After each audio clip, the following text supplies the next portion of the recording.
Today I'm going to show you how to get the Google Calendar embed code in just a few simple steps. This is really useful if you want to display your calendar on a website, blog, or internal page so other people can easily see your schedule.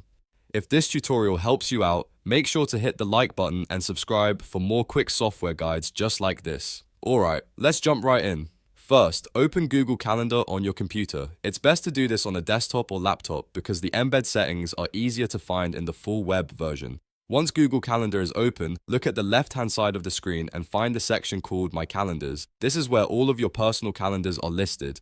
Now, find the calendar that you want to embed. If you have more than one calendar, make sure you select the correct one because the embed code is tied to that specific calendar. Once you've found it, click the More option next to that calendar, which is usually shown as 3 vertical dots. From the menu that appears, choose Settings and Sharing.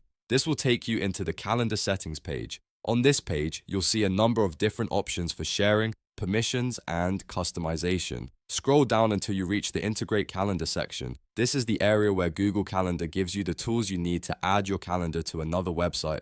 Inside the Integrate Calendar section, look for Embed Code. You should see an HTML iframe code box displayed there. This is the code you need to place on your website so the calendar can appear directly on the page. Click inside the code box, then copy the full iframe code exactly as shown. Once you've copied it, you can paste it into your website's HTML or into the embed section of your website builder, depending on the platform you're using. In many cases, this code can be used in WordPress, Squarespace, Wix, or any site that allows custom HTML embeds. If you want, you can also adjust your calendar's sharing settings and appearance before copying the code, so it looks and behaves the way you want. And that's it. You now know how to get the Google Calendar embed code. It only takes a minute once you know where to look, and it's a great way to share events, schedules, and availability with your audience.